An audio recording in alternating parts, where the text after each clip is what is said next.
Bueno, mi nombre es Henry Alviares y voy a hablar un poco sobre el impuesto sobre la renta, las exenciones, quienes están sometidos al pago y el objeto. También un poco sobre la historia de los impuestos en Venezuela.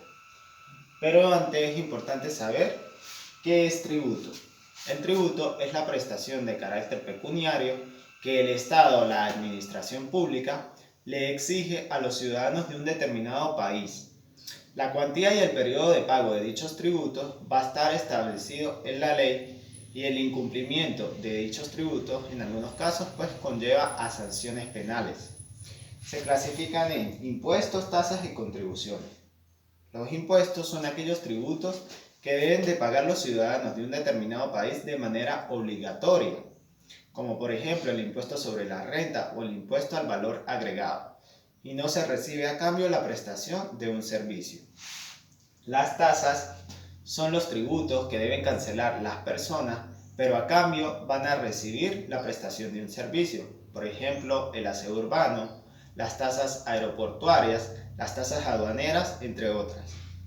Y las contribuciones van a ser tributos que debe cancelar el contribuyente en base a una utilidad económica, con el objetivo de obtener a cambio un beneficio. Son contribuciones, por ejemplo, la pavimentación de una calzada o también la sustitución del alumbrado público de un determinado municipio o de una determinada comunidad.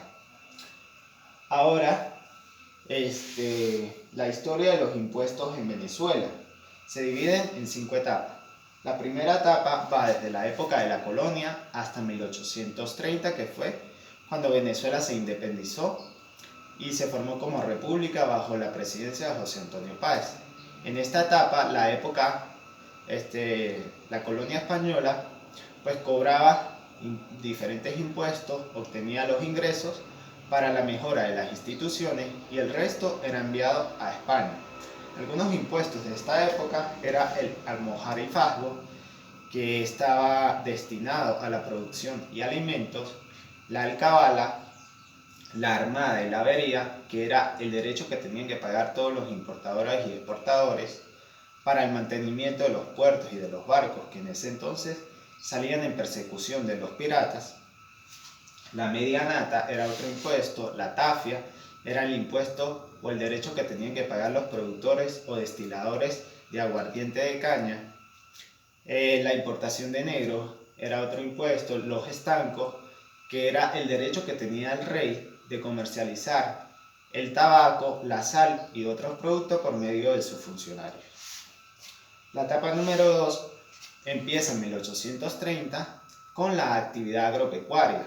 En esta etapa pues se extinguen algunos de los impuestos coloniales, pero se crean otros como los impuestos aduaneros, los impuestos sobre herencias y sucesiones, los impuestos de contribuciones sociales, de minas, entre otros. La etapa número 3. La etapa número 3 va desde 1917 hasta 1943, cuando se activa la actividad petrolera y se comienza a fiscalizar. En esta etapa pasamos a la etapa número 4, que va desde 1943 hasta 1994. En esta etapa pues se empieza a mejorar un poco lo que es el sistema fiscal. Y luego llegamos a la etapa 5, que es desde 1994 hasta la actualidad con la creación del CENIA. Ahora tenemos lo que son los principios constitucionales tributarios. El artículo 316 de la Constitución trata sobre la justa distribución de las cargas públicas, de los pagos tributarios, de la capacidad que pueda tener el contribuyente en un tiempo determinado. Es la obligación que tenemos todos los ciudadanos de un determinado país de contribuir y de participar en el proceso contributivo tributario para así ayudar al Estado con lo que es el gasto público. El artículo 317 de la Constitución trata o estipula que para que un tributo sea cobrado, pueda ser cobrado y sea legal, debe estar estipulado en la ley. Este artículo 317 también habla de lo que es el incentivo fiscal, que es las posibilidades que se le puede dar a una persona dentro de un territorio determinado para que invierta, pero que reciba algo a cambio.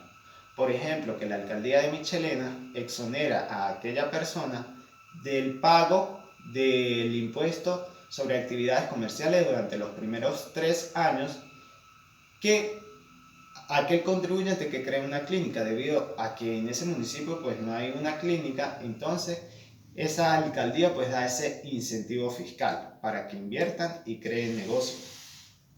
El 317 también habla de la evasión fiscal. Dice que se considera como sanción penal como un ilícito penal el que incurre en evasión fiscal, es decir, en el pago de no tributos. Y si la persona que incurre en este ilícito es un funcionario público, se le aplicará el doble de la pena que establezca la ley. También nos habla este artículo sobre la entrada en vigencia de las normas tributarias. Habla de manera general que toda ley entrará en vigencia 60 días continuos. Si la norma o la ley no establece el periodo de entrada en vigencia, entonces se aplicaría esto.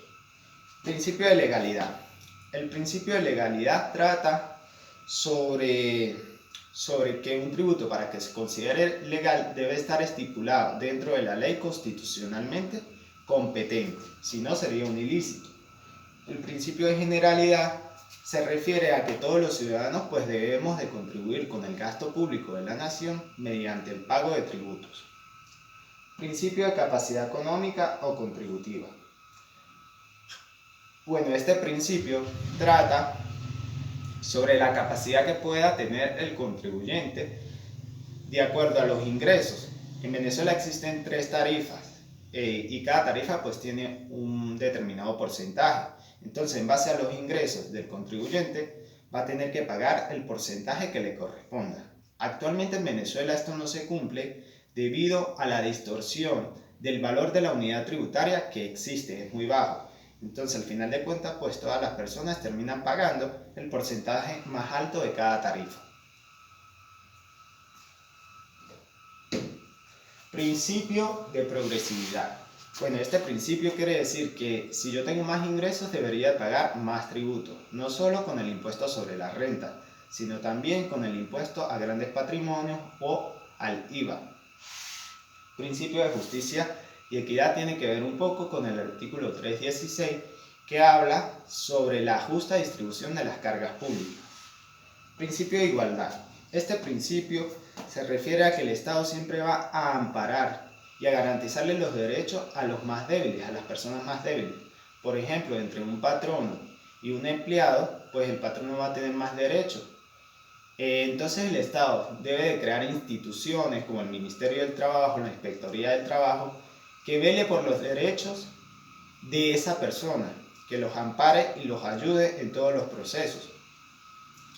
Este artículo también dice que no se debe discriminar a ninguna persona por raza, por sexo o por religión. El principio de no confiscatoriedad tiene que ver con la tributación excesiva.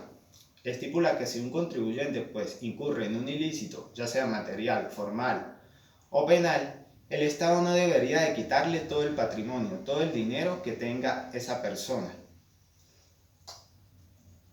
Ahora pasamos a lo que es el objeto del impuesto sobre la renta según la ley de impuestos sobre la renta. El artículo 1 dice quiénes están obligados a pagar, todas las personas naturales o jurídicas, pero existen algunos casos. Por ejemplo, los residentes o domiciliados en Venezuela que causen ingresos dentro o fuera del país deberán pagar impuestos sobre la renta.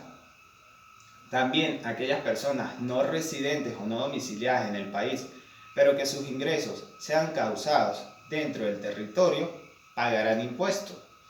Y los no domiciliados o no residenciados dentro de Venezuela, pero que tengan empresas o establecimientos en el país, tributarán de acuerdo a sus ingresos nacionales o extranjeros en lo que refiere el contexto del impuesto sobre la renta.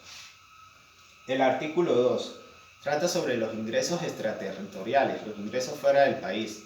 Esos ingresos muchas veces se van a declarar y a causar y a pagar en el país afuera, otras veces aquí en Venezuela para hechos informativos.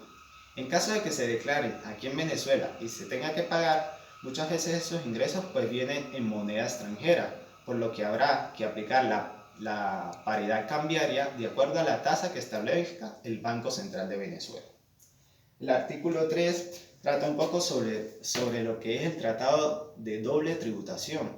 ¿Qué quiere decir esto? Que un tributo no se debe pagar dos veces, un mismo tributo no se debe pagar en diferentes países. Por ejemplo, una persona que trabaja aquí en Venezuela, que resida, viva aquí en Venezuela, pero que trabaje a través de internet para una empresa de Estados Unidos y reciba ingresos, tributará aquí en Venezuela, siempre y cuando esa persona no tenga ni visa ni resida en los Estados Unidos. No se pagará el mismo tributo en dos países. El artículo 4 trata sobre la determinación de los ingresos. Se van a calcular los tributos de acuerdo a los ingresos que obtenga. Si es una persona jurídica, pues se calculará de acuerdo a la utilidad que obtenga esa empresa. Si es persona natural, sobre los ingresos, los sueldos o salarios. También nos habla este artículo del ajuste por inflación fiscal. Muchas veces hay activos como la propiedad, planta y equipo que se revaloriza de acuerdo o por medio de la inflación. Entonces, cuando se vende y se obtiene una utilidad, hay que calcular el impuesto sobre la renta en base a esa ganancia, a esa utilidad de ese activo. Artículo 5. Nos dice que si un ingreso no fue pagado, no se debe cobrar tributo de acuerdo a esos ingresos, porque muchas veces, por ejemplo, las empresas de seguros en las clínicas pagan después, transcurrido 3 meses. Entonces,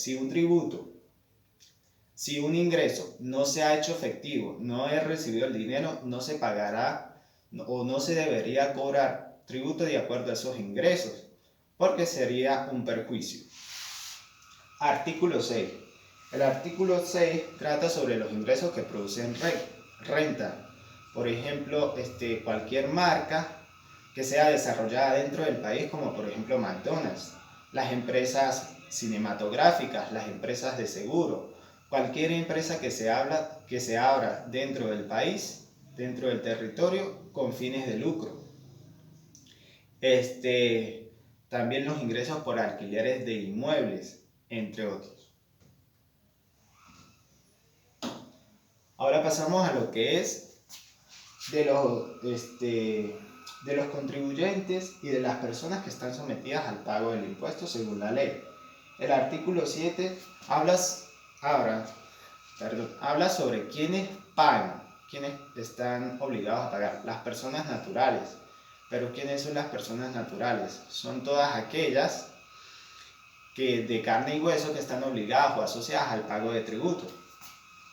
También dice que todas las sociedades mercantiles, las compañías anónimas, las compañías de responsabilidad limitada, las sociedades civiles, las fundaciones, las instituciones con fines de lucro, sin fines de lucro, toda persona que se una para realizar un contrato, al final ese contrato, pues cada participante va a obtener una remuneración. En base a esa remuneración también se cobra impuesto sobre la renta. Artículo 8.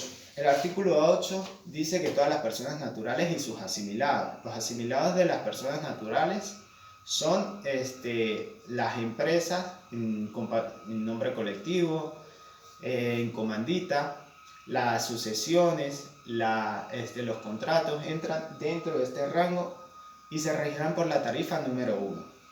El artículo 9, las personas jurídicas y sus asimilados, que son las empresas de responsabilidad limitada, pagarán y se regirán de acuerdo a la tarifa número 2.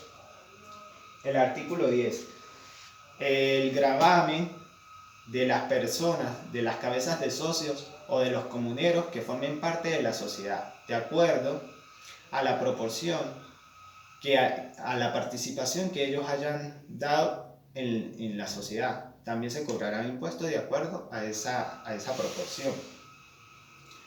Habla sobre los consorcios, que los consorcios pues es la asociación de una serie de empresas. El artículo 11 estipula que todas las empresas dedicadas a la explotación de hidrocarburos, minas y conexos, pues se regirán por la tarifa número 3. de acuerdo a la ley, al artículo 53 de la ley. El artículo 12 pues habla reiterativamente sobre esta forma, que todas las empresas que se dediquen a actividades de explotación de hidrocarburos y conexos pues se regirán por la tarifa número 3. El artículo 13 estipula que hay veces que las empresas del Estado pues tienen que pagar impuestos sobre la renta. En este caso, la misma ley que crea esa empresa debe estipular y escribir cuál es el nombre de la empresa y que esa empresa está obligada al pago del impuesto. El artículo 14 nos habla de las exenciones, quienes están exentos del pago. Las entidades de carácter público como el Banco Central de Venezuela, el Banco de Desarrollo de Venezuela, los diplomáticos extranjeros, funcionarios diplomáticos extranjeros que perciban ingresos aquí en Venezuela no se les cobrará impuesto de acuerdo a esos ingresos, pero este apartado debe ser recíproco, es decir, que a los funcionarios venezolanos que estén en esos países tampoco les deben de cobrar impuestos de acuerdo a sus ingresos. Las prestaciones sociales, las instituciones benéficas y de asistencia social también están exentas, pero esta tiene una condición. De acuerdo al artículo 17 del reglamento tributario, pues las instituciones benéficas van a estar exentas. Es decir, aquellas instituciones que no se lucren, que los dueños, los miembros de esas instituciones no se lucren, pues calificarán para el artículo 14. Las indemnizaciones, todas aquellas, ¿qué es una indemnización? Es cuando una persona comete un daño a otra persona, se le da una cantidad de dinero, muchas veces las indemnizaciones son monetarias, de acuerdo a ese daño. Bueno, sobre ese ingreso tampoco se debe cobrar impuestos sobre la renta. Los pensionados y jubilados, las herencias y donaciones tampoco, las instituciones de ahorro y previsión social, por ejemplo, la previsión social de las Fuerzas Armadas o la previsión social del Ministerio de Educación,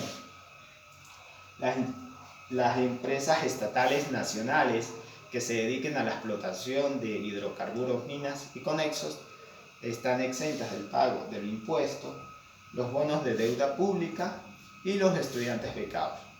Muchas gracias.